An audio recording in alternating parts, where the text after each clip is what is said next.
It has been 276 days since Season 7 of the SPL began. Since April 4th, the best players in the world have been competing with one thing in mind: lifting this hammer and being immortalized on this trophy. Finally, Season 7 Smite World Championship has begun.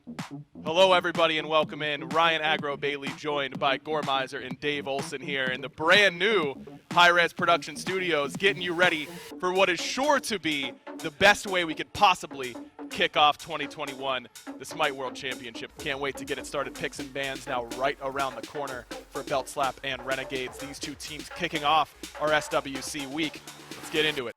Jake has now used the ultimate to get to the backline. Arkle is the target, standing tall for now, but now he's been hit in the background. And you're right, Johnny is low. Barracuda goes up, so does Lasbra, but Venenu is the one in trouble. He's fallen in the back, but Lasbra gets one to even up the score. In comes Barracuda like an action hero, and he helps take down one more. It's Arkle that's fallen. Lasbra somehow skirts death. My man's a magician as he pulls off the tricks. Jake has now locked down Genetics. One more member looking to fall as the executes there. Julio drops. Genetics should be right behind him, and Renegades has a run through this team fight. And now Barracuda's low. The boulder comes in, but Barra avoids it even on the immobile Scotty. Up to the sky goes Lasbra as Genetics is low, getting rid of that Scarab's blessing would be big. Why even drop it there with the execute coming? He falls anyway, and Genetics can't compete. Now Jake's turn, but Julio has the peel, but you can't stop Variety with the double kill. Barracuda puts down Johnny and Gore. I think this one might just be over. Julio falls as well. It's a triple for the solo laner out of Renegades, and we're moving on to game 3. Worlds on the line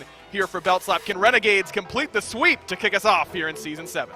Genetics steps in for the tail whip, but the response to no escape from Jake. That doesn't get any pulls, but it does get the beads out from Julio in response. Now Genetics is in an awful spot. Venenu crushes him with the Ama Monster in the back. Johnny is low as well. Lasbra blinks in, can't find anything with the Cobra's Kiss, but Venenu is swinging. We knew it'd be coming. Maybe wish the crush a little bit, but he's got the follow-up onto Zeros on the back end. Gets it done with the autos, as that's a double kill for the mid laner. Variety gets one himself, and suddenly Belt Slap is starting to collapse. You know, I'll even run it and say that crush isn't whiffed. It's set up as a zone. I mean, where are you going to run if you're Zeros? Like, good luck getting away from me this time, right? This is the Jake Renegades are going to need if they're going to make some kind of run during this week. And right now, it looks like they're in form.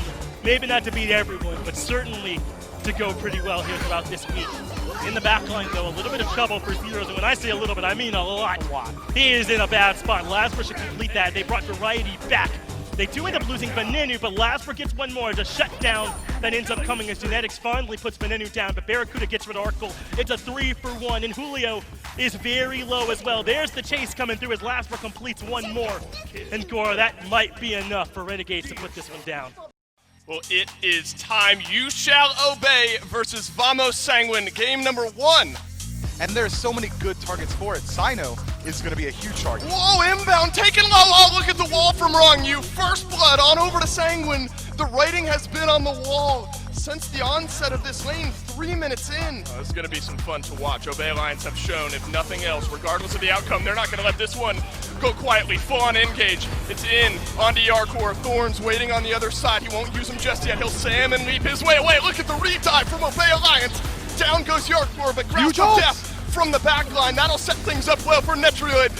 It's a taunt back in from inbound. Netrioid starting to swing. It's a double kill for Netrioid. Shinto, a triple for the ROM, and Sanguine get the D aside 28.5 minutes in. We'll see if Wrongyu can make him pay once again here in game number 2, or if Obey Alliance can turn it around. The Sanguine have to know this. The moment they see inbound, they've got to turn around and secure the objective. The wall off Stygian Torment against inbound. Can inbound make his way over the wall? The respawns are through. Sanguine take down the FG.